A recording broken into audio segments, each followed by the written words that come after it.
I'm just outside of Duluth, a few miles. You can see it's whiteout conditions here, basically. So I'm at the place where I usually stop for water, so I'll be pulling over here. But this is the worst I've ever seen in all the years I've been driving up here.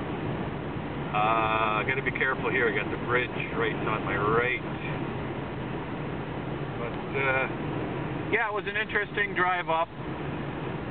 That's about all I can say. And like I say, I got another 50 miles to go here, just outside of Duluth. So we'll be piecemealing a little bit of video.